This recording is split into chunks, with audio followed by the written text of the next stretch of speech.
La deslumbrante elegancia del siglo XVIII era en realidad una simple máscara.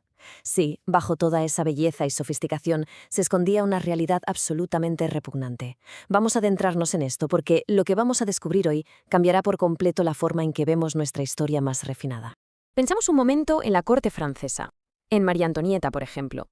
Imaginemos esas inmensas y pesadas pelucas empolvadas. Eran, sin duda, el máximo símbolo de estatus de la época. Pero claro, su verdadero propósito era muchísimo más oscuro. Lo que hacían en realidad era ocultar las terribles cicatrices de la sífilis. Escondían auténticas plagas de piojos e incluso, aunque parezca mentira, a veces servían de nido para ratones.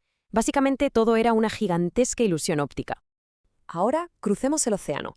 Dejamos atrás las fastuosas cortes europeas y aterrizamos en el Boston del siglo XVIII, una ciudad que estaba en pleno auge. Pero claro, aquí el hedor era simplemente implacable. Zonas enteras, como el muelle conocido como Town Dock, o incluso las letrinas de casas de la alta burguesía como la de la familia Parker Emery, eran auténticos focos de inmundicia.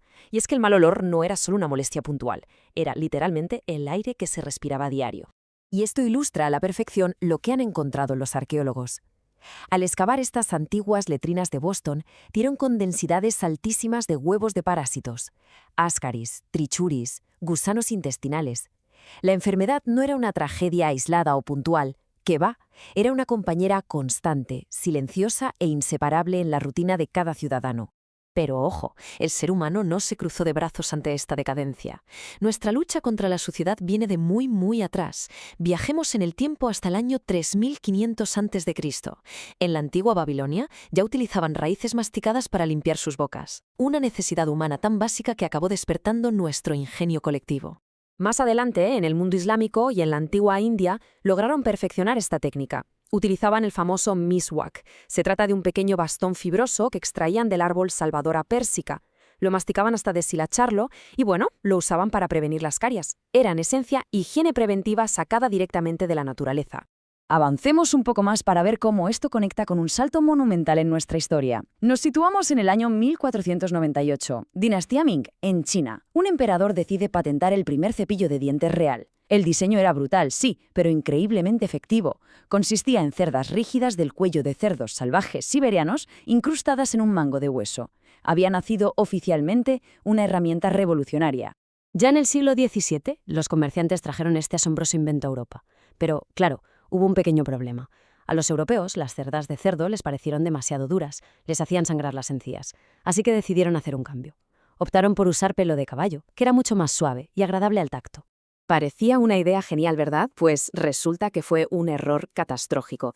En 1723, el padre de la odontología moderna, Pierre Fauchard, lanzó una advertencia clarísima. El pelo de caballo retenía demasiada humedad. Es decir, era el caldo de cultivo absolutamente perfecto para las bacterias. Estos primeros cepillos europeos, en lugar de curar, se habían convertido en transmisores letales de enfermedades. Y así, casi sin darnos cuenta, llegamos a nuestro momento cumbre.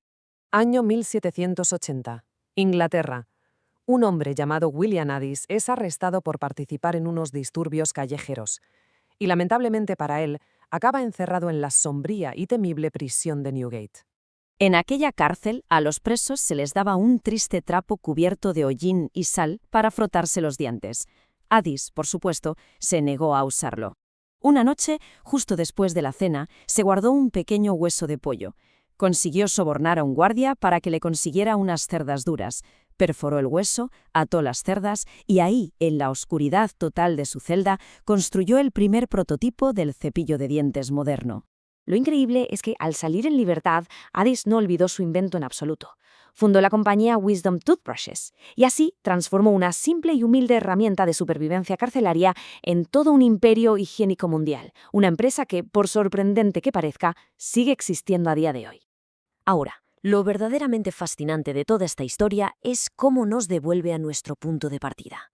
Volvemos a las excavaciones del Town Dock en Boston. Esos fragmentos de cerámica que se encontraron allí son en realidad botes de ungüentos. Nos demuestran que las boticas de la época empezaron a vender curas y medicinas comerciales. En otras palabras, la sociedad por fin empezaba a luchar activamente contra la enfermedad. Y aquí tenemos la prueba definitiva. Se encontró un mango de cepillo de dientes tallado en hueso y una cabeza de cepillo para el pelo hecha de madera. todo tirado en la basura de aquella época en Boston. Son objetos que nos cuentan la historia de ciudadanos corrientes, personas que intentaban desesperadamente mantener su dignidad y su salud en medio de toda aquella suciedad urbana.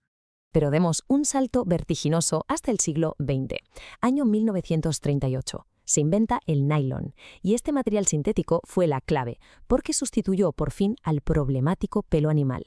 De repente, el problema de las bacterias atrapadas en las cerdas, eso mismo que Fauchard denunció siglos atrás, quedó resuelto para siempre. Esta innovación sintética se comercializó a la velocidad de la luz. Lo bautizaron como el cepillo milagro. Y con razón. Secaba rápido, era enormemente higiénico y transformó nuestros rituales matutinos de forma definitiva. La ciencia, por fin, había ganado la batalla en nuestras bocas. Pero ojo, que el cepillo de dientes no es el único héroe de esta historia. El punto crucial aquí es cambiar nuestro enfoque por un momento.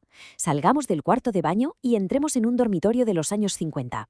Vamos a hablar de otra herramienta vital en nuestro arsenal contra el deterioro diario. Imaginemos la escena. Una persona en los años 50, de pie frente a la ventana de su cuarto. En una mano, una chaqueta usada. En la otra, un clásico cepillo de ropa. No está pensando en tirarla y comprar algo nuevo, en absoluto. Está inmersa en un ritual diario de mantenimiento, un acto de cuidado consciente para preservar lo que ya posee. Se utilizaba la luz oblicua de la mañana. Esa luz tan específica revelaba el polvo fino de la calle y la pelusa que quedaba oculta en los hombros del tejido. Con movimientos firmes y muy direccionados se cepillaba la chaqueta. Más que simplemente limpiar, era una forma de restaurar el respeto y la prestancia de una prenda antigua. Era una rutina absolutamente meticulosa. Antes de guardar la ropa en el armario, se revisaban a conciencia los cuellos, los puños, los dobladillos. Se aseguraban de que las prendas colgaran libremente, de que la tela, literalmente, pudiera respirar. Limpiar no siempre significaba meter en la lavadora y desgastar el tejido. Significaba, ante todo, observar y cuidar con detenimiento. Contrastemos esa época de reparaciones cuidadosas y cepillados lentos con nuestra cultura actual. Hoy vivimos de lleno en la era de la moda rápida, del famoso fast fashion. Solucionamos un hilo suelto comprando al instante otra prenda por internet. Usamos rodillos adhesivos desechables, aerosoles químicos. Básicamente hemos optado por reemplazar en lugar de reparar. Así es, la sociedad moderna terminó abandonando al humilde cepillo de ropa. Preferimos las soluciones rápidas y de un solo uso. Y en todo ese proceso hemos perdido una conexión íntima y paciente que alguna vez tuvimos con la preservación de nuestras propias pertenencias. Hemos olvidado por completo el hermoso arte de mantener las costas. Y es que la historia es clarísima al respecto. Ya sea un rústico trozo de hueso encontrado en una letrina de Boston del siglo XVIII o un elegante cepillo de cerdas en una habitación de los años 50, el acto de cepillar ha sido desde el mismísimo principio de los tiempos nuestra primera y más importante línea de defensa contra la decadencia.